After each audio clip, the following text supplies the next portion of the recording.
I'm really excited to introduce you to our next guest, which is Rayne Alexander, the artist who's responsible for this whole thing, the reason that we're all here today. And I'm excited to get a few minutes to chat with her. It's been a really busy time this last few months, and we've both been working our butts off in many, many ways. So we haven't had a lot of time to just sit down and talk. I'm excited to get to do that. And you have probably seen Rayne all around Baltimore. She's a tireless artist working in so many areas. She's a performer with her band Santa Labrada, with the Degenerates for many, many years. Puts on so many fantastic shows. One of the organizers for many years at the Charm City Kitty Club. And, her resume, well, frankly, it's tiring. But I'm excited to hear what she's been up to. And let's welcome Rayne. Rayne, it's a real pleasure to have you here. Thanks for coming to be on Let's Exchange. Yeah, well, thank you. This is a real pleasure. I was kind of obligated to be here, thesis and all. It's great. I'm glad we could find the time. Yeah, I'm really excited to get a chance to see all of this. I know you've been working on this project, Sick Transit, for kind of a long time. And I'm interested to hear more about it. So in part, it's talking about your mom and her artwork, right? So your mom's involved. Yeah, absolutely. My mother figures very much into this project. This is a project that I've been sitting on for kind of a long time and letting it not take shape for a decade or more. I was like, this is time. It's time to make this happen. Decide what I want to talk about in terms of my takeaways from what I learned about how to be an artist and how to be an organizer and how to be a woman from my mother, right? So all of this is wrapped up into this project. She and I had so many similarities, and in the ways that I think is kind of particular to like oldest daughters and mothers, right? In ways that are sometimes a little hard to really put a finger on. And of course, these things are all generalizations, but like, this is how we function in the world, right?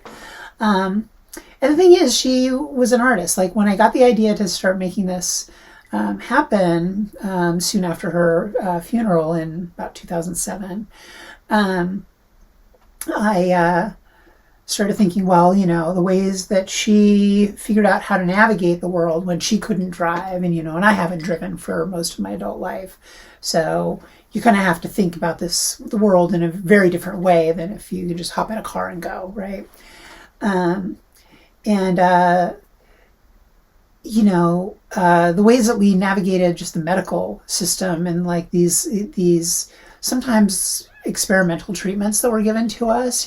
She was diagnosed with multiple sclerosis. She didn't get an official diagnosis of multiple sclerosis until the 80s, although she had been exhibiting signs of that earlier, and she had polio as a child. So she had a lifetime of medical interventions and things that had compelled her to shift the way that she made art, right?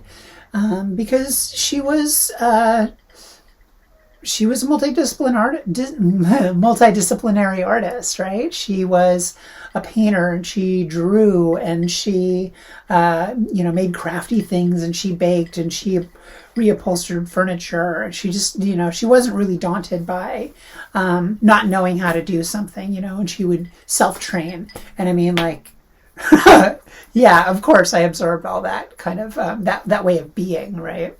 Yeah, it's really good to see a project manifesting about trans identity in the context of families, like as an adult, because I think we've been seeing a lot of media lately about, trans kids, and a lot of paranoia, frankly, from a lot of people about, what they're doing. I mean, this is just frankly recycled queer panics from the past couple of days. It's really tiring, as frankly, as a queer person who's been around for a long time. I'm just like, I can't believe that we're still fighting this with a different name. But anyway, I digress. I'm really, really excited to see this because we haven't really seen a whole lot of work about what it means to be a trans daughter as an adult, trans motherhood. Like, I think we're going to start seeing a lot more of this kind of thing. I would hope, right?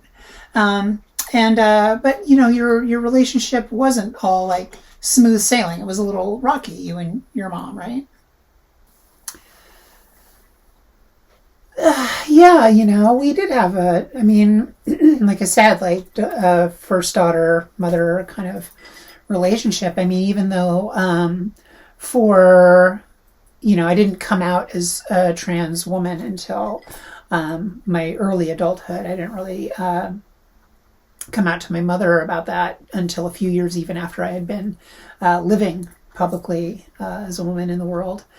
But like, when you look at our relationship, when you look at so many of the things that characterize the way that we interacted, it seems very much like a mother-daughter relationship, much more than a mother-son relationship, right? And so, yeah, we would fight. We would fight viciously about things. But like, when I think back on the fights that we would have, they were about like aesthetics, fashion. I remember one fight where she was insisting, that, well, I had to go to church, her Mormon church, which I was like already like on my way out of. So, I mean, I thought this was going to work. I just had a blue suit, like, as I remember, kind of somewhere between Royal Navy, somewhere in there, like very vibrant kind of a blue suit. And the only shoes I had available for whatever reason were brown. And I was like, I am not wearing brown shoes and a blue suit. Like, that is not happening. And we fought viciously about that. And I think I lost. And I went to church in a fucking blue suit with brown shoes, which, I mean, yes, it depends on the shade of brown, but, as I remember, this was like kind of a tawny, tannish brown. And I mean, it just wasn't happening. It wasn't happening. So I maintain that I was right. I don't have the evidence. I have no way of displaying this, but this is the thing. Like, we would fight about these sorts of things. Not so much, especially in the later years, not even so much about whether I was trans or not. She adopted my name once I told her what my name was and left the one that she had given me behind. So that spoke a lot, to come from a place of her faith and, and all the aspirations and the desires that she had for me, because she had all of those, right? She wanted me to be like the golden child that I seemed to be. She wanted me to, grow up happy. She wanted grandkids, the whole thing, right? But, she got a Gen X trans girl instead. And, so that kind of played into it. But, and I think about the fact that she was doing this, she raised 4 children altogether. She maintained an art career as long as she could, as long as her motor control would allow her. Eventually she couldn't, and that, I think about that all the time now, because as an artist, like, I really think about what it would be like to want to make a thing and not be able to, just not physically be able to do it, This is what makes us artists, this drive to make and do and create and to manifest an idea. And, I feel so grateful that I keep getting to be able to do that. And eventually I will not be able to, right? And so in some ways this project is about like really trying to bring her the credit where credit is due, right? So you're going to include some of her artwork in this, am I right? Like I've got this beautiful, beautiful print of eagle that she did for your brother at some point. But we've got a lot of her artwork as well, right? Oh, so yeah, I'm going to be including some of her actual artwork in the exhibition. I'm going to show a couple of pieces that I have on hand. And I wish I could show more, but, so much of it has drifted, and in fact, some of her work, some of her drawings, I think, of her butterflies and things like that, had been stolen from my brother's garage. And I think from this point forward, if I'm trying to determine if somebody is an artist or not, has their work been stolen? Because I think that's going to be my line of demarcation. If the work has been stolen, you're an artist, right? And I have these, I harbor these hopes that maybe by doing this, I'll be able to reconnect with some of that. Because I feel like some of that artwork still has to be out there. If somebody stole a bunch of framed drawings and sold them off in, the little town where I came out of, maybe that artwork is still floating around. So fingers crossed. So yeah, why don't I show a couple of the pieces that I have here. This one is an oil painting that she did. And I don't know the year on this one at all. It's not here. So, it's got that kind of Bob Ross kind of vibe going on. Lovely landscape. But this is oils. This is when she could still paint with oils, right? Yeah, I definitely remember going to the art supply store with her to buy oils. But I think that was another one of those things that my siblings really didn't get to participate in and witness. So it was like special mother-daughter bonding moments. So as she began to lose the ability to paint, she turned to drawing. And so we've got this really, really lovely little owl. Oh, here we go. This one is 1982. Excuse me. An owl in pen and ink. And then she would draw these flowers, bouquets of flowers. And so as she began to lose the fine control, as the multiple sclerosis took that away from her, and she couldn't do lines as easily anymore, she started moving to kind of a pointillist kind of way of doing things, and so would do things in dots. And so this is one of those kind of bridge pieces where she was still able to do some line work, but dots are really, really taking over.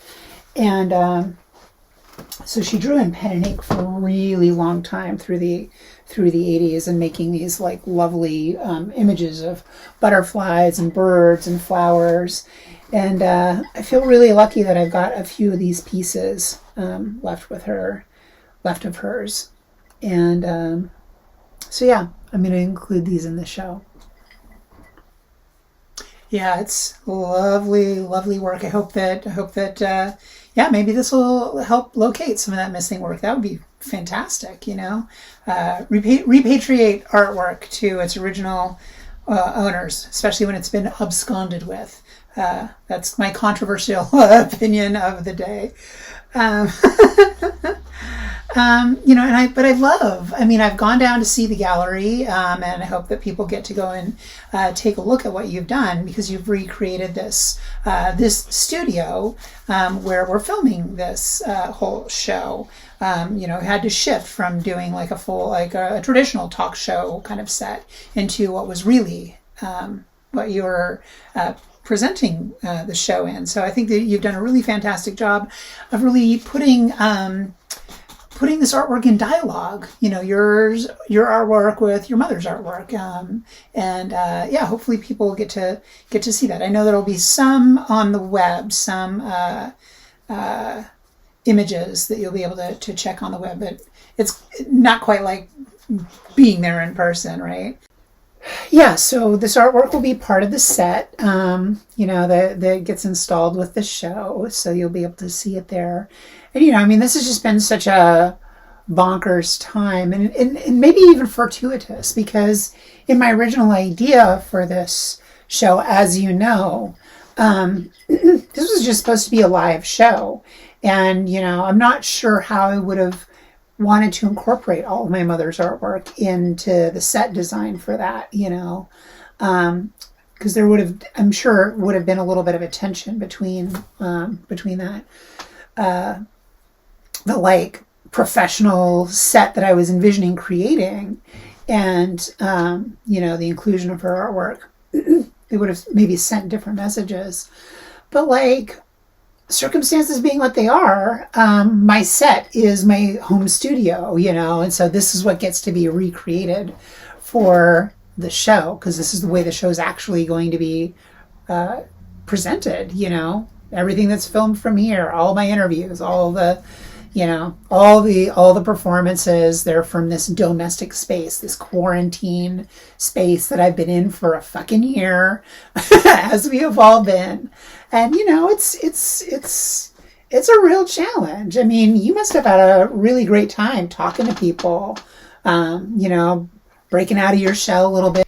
It really has been great because, I don't know about you, but I haven't really had a lot of those casual conversations with, friends and colleagues. A lot of things online, on the computer, but, we don't talk on the phone as much. I certainly don't talk on the phone the way that I used to. I'm just kind of too busy to be fun and idle, right? And those chance encounters that used to happen, when you go out to the store, that kind of thing. And, the one thing that I guess that's surprising is pandemic is a lot of work. Everything was just so much more work, right? So I think it's really awesome that we could make the time to just have this moment to chit chat. Of course I was going to do this show.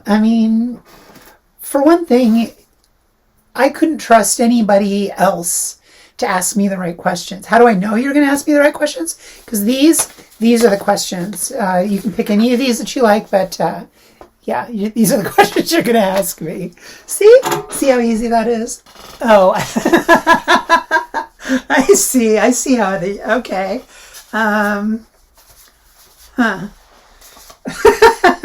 Yeah, you got a few questions here. Okay.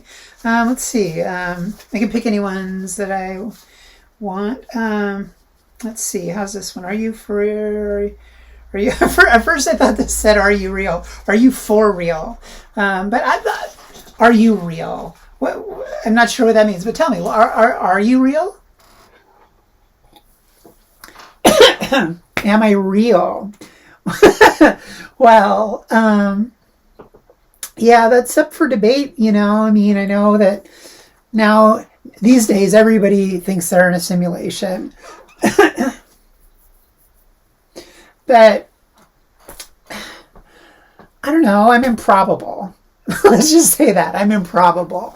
I experience real things. We all experience real things, but I feel I live in a liminal space, and I always have. And I don't expect that to change anytime soon, even after I die, right? I feel like that's just going to be more liminality everywhere. So, it's not the most comfortable space, but it's the space that I inhabit, and I feel more comfortable there. If everything's too okay, right? Start getting itchy. So I don't know. I don't know what that means for the rest of all y'all. So that may be one of the reasons why everybody wants to be in a simulation now. Because what's the alternative, right? Okay, so let's do this one. What's the best thing that's come out of this pandemic? let's go silver lining. What's the best realization for you? Maybe like on a quotidian, everyday kind of level. And then I would follow that up with, what's the worst? I mean, apart from the obvious, right? Like maybe, best and worst things for you on a personal level in the pandemic. The best part of the pandemic, I'll do that one because that's the easiest one, which is laying down when you need to lay down. See, this is the really most unforgivable part about American capitalism as far as I'm concerned. I mean, there's a lot of things that are unforgivable, but like right at the fucking top is that you can't lay down for a few minutes when you need to. Right? What the fuck? It's 2:15. You've eaten your lunch. You just got to get your head clear. What do? Power through? Drink another fucking cup of coffee? Bullshit. You got to lay down for a few minutes. I don't ever want to work in another office where I can't lay down for a few more minutes. You know what I mean? Come on. Get it together. Oh, yeah. What I've had to do is the cats still kind of look at me funny, so I've taken to asking permission from the cats when I want to take a nap. Do you mind? And it seems to work out. They stick around if I ask them permission. So what's been the hardest adjustment? So the hardest. And again, out of all the hard things, I think the one that is hardest for me is not performing, not having the live audience and that rapport that that makes the art work. This should be a live interview. This should be happening in front of people. I should be able to touch you and talk to you afterwards. And it's not. This is not how we're able to live right now. And, and I was performing right up until we shut down. The last week before pandemic, I had a video show with my spouse, a 2-person video show in DC at Rhizome. I had done a sold out show with my band Santa Labrada at Metro Gallery, Bernie Benefit. We went and recorded for a full day. After that, I did a stand-up show. After that, it was boom, boom, boom. So many events and then shut down, right? And, I really see no difference between my art and my activism when it becomes a stage show, right? That's where I do my work. And this has been part of the way that I function for 20 plus years, and there's a little crossover into evangelical behaviors in a lot of ways. I mean, I really see Santa Labrada as a little bit of an evangelical experience. I want to deliver a little bit of that. I want some of that catharsis that you might get from a religious experience when you're there. I'm not saying I always deliver it, but I try. That's what I want to evoke. I want to be able to communicate with people. I want to change their minds. I've spent 20 years of being on stage working to change people's minds about what it means to be a trans person, and how you can be a feminist, anti-racist show organizer, and it takes work to do all of these things. It takes logistics and planning and being able to step back and look at the whole canvas, if you will, and you will, to kind of, figure out how you're planning a show, how you're, what stories are you telling? And you want the audience to be able to take away whatever they react to. I want variety. I want to be able to show a lot of perspectives. And, this whole experience that we're doing here, I wanted it to be, in person. And even after shutdown happened, I was like, how can I still bring an audience in? Maybe I'll rent a room and cleanse it every night, and we'll just have a few people. I mean, this is this was early on in pandemic where I'm thinking this might be a possibility, right? And we didn't really know what was going on. And, once I realized this has to be on video, this has to be through the screen, the same fucking screen that we've all been looking at for a year now, I had to make peace with it and shift it and turn my endurance project of a performance suite into, kind of what I'm doing, which is a telethon, the same show, just all at once. Let me just preface this by saying, I've been listening to a lot of your music the last few months, just kind of revisiting some old favorites and rediscovering things from your catalog, because you've put out several albums, and so many of your more ramped up kinds of songs. Your high energy songs are pretty firm and aggressive. Your song, like Something to Say by Santa Labrada, where you're just responding to comments and saying shut up, that sort of thing. But I started kind of feeling like maybe there's a little bit of a pattern there, and I just kind of want to know, why do you write so many breakup songs? That was not one of the questions I gave you. Okay. But I will answer it. In all the years that I was doing, like workshops and shit like that, Trans 101 in this college or that college, and I'd always say, you can ask me any question that you want, but I may or may not answer. I'll give you an answer, but you may not like it, and it may be that I refuse to answer it.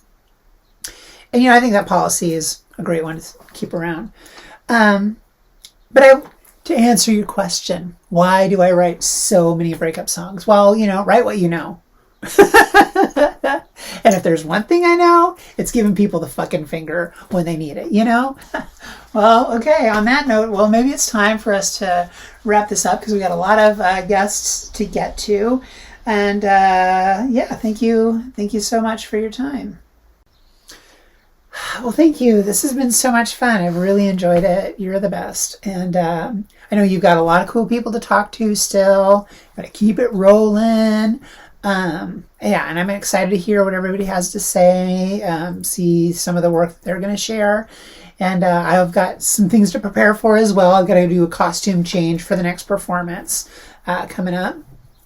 And I'm excited to see how this rolls out. Oh, I saw your houseboy, Lush. Oh my God. Rambo. Whew, that guy is a little much, I gotta say. God, Lush. Yeah, he's an ex. He just, a little handsy, number one. A little, and you know how it is. The gates of hell open up and people show up. I got him making drinks, and so we'll have some cocktails later on in the show from my ex-boyfriend Lush. I made this one for myself. He didn't help me out with this one, but I'm excited to see what he's going to be able to do. But keep that one on a leash. He's kind of a mess. Anyway. This has been really, really fun. Thank you so much, Rayne. This is great. Thank you so much. Let's exchange. Yeah, let's exchange.